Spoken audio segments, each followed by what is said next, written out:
this is Dodger and you're watching my show. I am in one of those moods where I want to just be singing everything. And not like the one where you feel like you're having fun, the type of singing everything where even you are annoyed. I hate that feeling like I don't have control. Like there's a part of my brain that's telling me, stop singing, just stop. But I'm gonna resist in this episode, and if I even say anything in a musical-ish way, you are free to take away an internet cookie from me. Yeah, joke's on me, getting rid of my cookies. Browser history jokes. First quick piece of news is that PSN will be under maintenance on April 15th, which oddly enough is tax day for us. By the way, if you haven't done your taxes, you should do that. But yes, PSN and maintenance, and it's done. That's really all I have to say. If any of you have been following Magrunner or even helped support Magrunner, which is a first-person puzzler set in a Cthulhu future, it was funded last summer, and I think some people have been wondering, you know, what's been happening with that project. Unfortunately, they took the advice of many other crowdsourcers before them and decided to make a website complete with a dev blog so that you know exactly what they're doing and they get to give you little teasers. I've honestly always really loved that idea, being really open, especially with a crowdsourced project, because people want to know where their money's going. They want to know that the project has headway and that it's actually going to happen, and it's really the best way. Another project that some of you may have been following is called Soul Sacrifice. There will be a demo going up on PSN on April 16th, so right after the maintenance is done.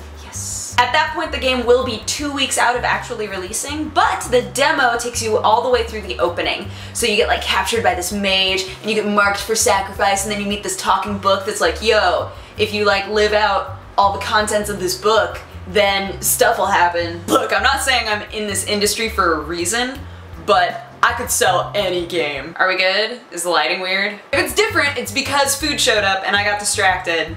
And I don't think any of you will blame me for that. So as a final bit of news, something that I'm not entirely sure what my opinion is on it. So video games in Japan are fairly expensive. We could say that Tomb Raider, for example, is about $80 US. Now before the localization of the game in Japan with all of the Japanese voices and whatnot, they can get a hold of the English version of the game, and so they've decided to create a Japanese voice pack. This voice pack is $30, the idea, I believe, being that they could get the English version of the game for cheaper, and then the $30 voice pack would add up to the normal $80 price. Now the reason that I'm not sure how I feel about this is because yes, they get the game earlier this way, and they can play it in their own language, and it winds up being the same price as the game will be once it is localized, but it's still not going to be the same quality as the localized version. Now if, say, a game came out and they had voice packs ready in lots of different languages available the same day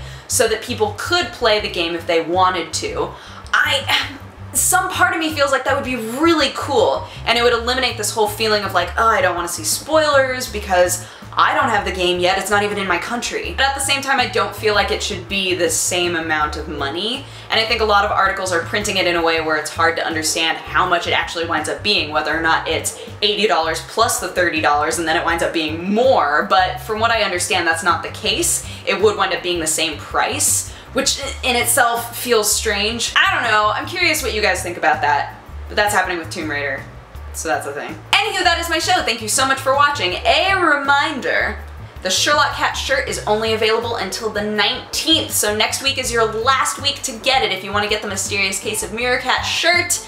I love it. Everybody that I met at GemuCon who had one said that it was super soft and comfortable, so there's that. Next week we will also be announcing who won the Twitter contest to come up with the next title and who will be getting a free t-shirt, so be sure to tune in for that. But otherwise, if you want to have coffee with me, you can click wherever I put the annotation and it'll take you to my other channel. If you have a positive or a negative response, feel free to leave it in my comment section. And otherwise, I will talk to you guys again next Monday. Boom. Bye-bye. Mwah.